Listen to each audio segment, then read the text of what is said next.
평안을 주시려고 하는 겁니다. 평안을 주시고자 하는 거예요. 하나님께 돌아오면, 하나님을 섬기면은 그들이 받을 복은 축복입니다. 근데 하나님의 복을 받지 못하게 돼 있지 않습니까? 우상을 숭배하니까, 하나님을 떠나 있으니까 하나님이 주고 싶어도 복을 받지 못하게 돼 있고, 하나님이 화를 낼 수밖에 없습니다. 진노가 나갈 수밖에 없다 이 말이에요. 진노를 받을 수밖에 없는 그런 상황입니다. 그런 상황 속에서 엘리야는 하나님의 사람이다 이 말이에요. 하나님께 붙어 있는 사람은 하나님과 뜻을 같이 합니다. 하나님의 뜻을 반영합니다. 그래서 하나님의 이름을 맹세하면서 하나님의 이름을 걸고 여호와의 사심을 걸고 여호와께서 살아계심을 걸고 한마디로 맹세하면서 내 말이 없으면, 대단하지 않습니까? 내 말이 없으면, 엘리야의 말이 없으면 이거 하나님의 말이 아니잖아요. 하나님 대신 전하는 말이 아닌 것 같잖아요. 그죠? 엘리야가 지금 하는 말이야. 내 말이 없으면 수년 동안 의로가 없어요. 하나님이, 내가 인간적으로 하나님 편에 안 서 있는 사람이, 하나님의 뜻을 수행하지도 않는 사람이, 나도 같은 죄를 저지르려는 행편없는 사람이, 어렵지 못한 사람이, 한마디로 하나님의 편에 서 있지 않는 사람이 자기 의를 내세우면서 교만하게 하는 말이 아닙니다. 정말 고통스러워서 죄에 고통하는 사람이 그 영혼들을 깨워서 하나님께로 돌이키고자 하는 그런 간절함, 그런 뜻에서 하나님께 맹세하면서 하나님 해주십시오. 하나님 하는 기도가 포함되어 있는 겁니다. 하나님이 해주십시오. 아니면은 정말 이게 실행 안 되면은 어떻게 됩니까? 엘리야 선지자는 그 신뢰성을 잃어버리겠죠. 신뢰성을 잃어버리겠죠.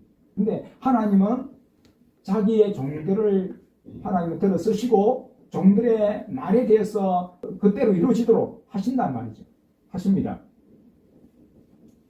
그래서 그게 저주든지 그게 복이든지 축복이든지 간에 그것이 그대로 이루어지도록 하나님이 역사하십니다. 이거는 뭐 인간적인 어떤 부분에서는 씀을 내가지고 인간적인 화로 내는 말 같아도 하나님이 상대방이 더 잘못을 내요. 상대방이 더 형편없어요.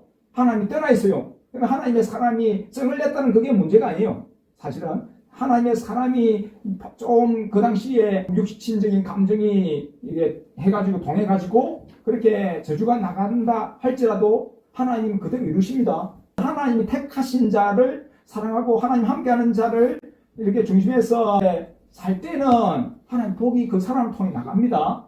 그런데 하나님이 택하고 부르신 선지자를 멸시하고 무시하고 그리고 밀칠 때는 복을 받을 수가 없잖아요. 복의 권한을, 한마디로 복을 하나 주시는 통로를 막는 일이니까 복을 받지 못합니다.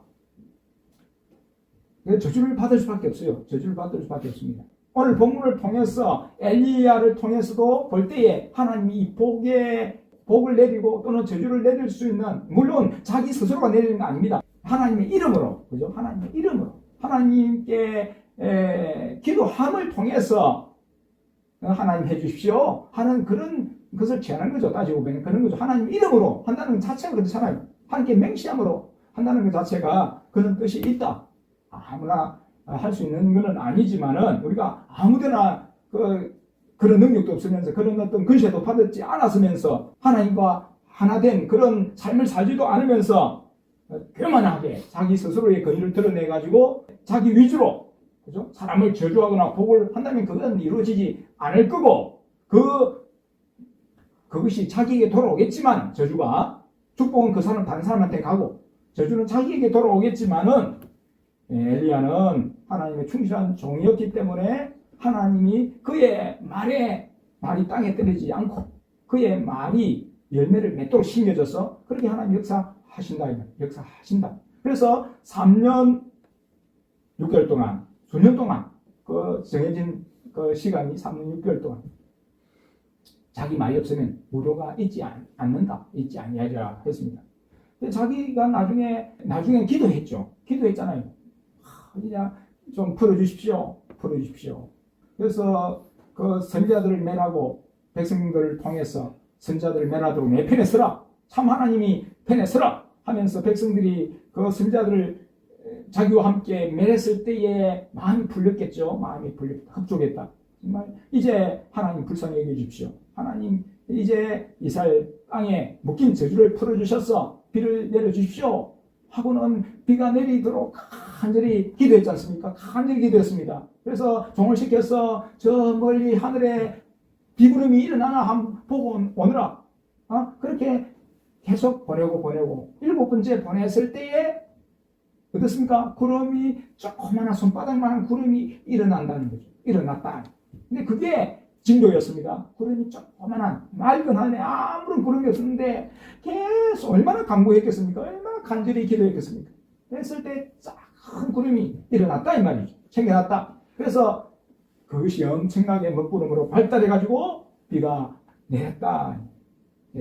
그러니까 자기 스스로가 이렇게 비가 내리도록 말하지 않으면은 자기가 말하지 않으면 비가 내리지 않을 거라 했지만 하나님께 기도해가지고 그렇게 하나님이 비를 내리게 하신 겁니다. 하나님 빠진 일이 없습니다. 하나님이 빠져가지고 자기 스스로 권위와 권세로 하는 게 아닙니다.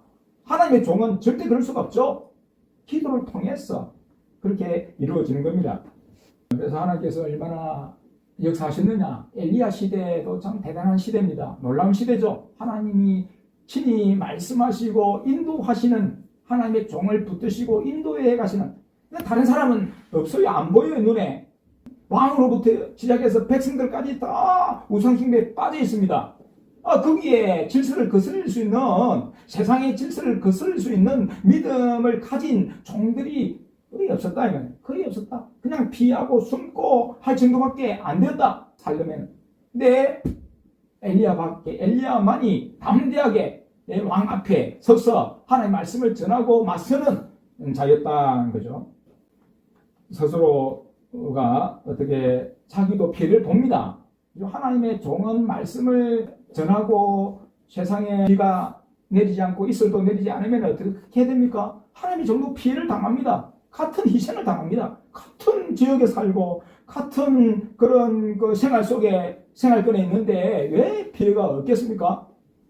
마음대로 먹고 마시고 하던 생활이 깨지지 않습니까? 깨집니다. 백성들은 엘리야도 마찬가지죠. 희생을 각오하고 하는 일이죠. 하나님의 말씀대로 그렇게 비가 있지 아니하면, 이슬도 있지 아니하면, 기근이 계속된다면 식물들이 자라날 수 없고 농사가 될 리가 없죠. 이슬이 있어야 되는데 아침에 이슬도 비가 내리지 않아도 아침 이슬로 식물들이 자라고 하기도 하거든요. 근데 우려가 있지 않다. 비도 이슬도 내리지 않는데 얼마나 극심한 가뭄이냐.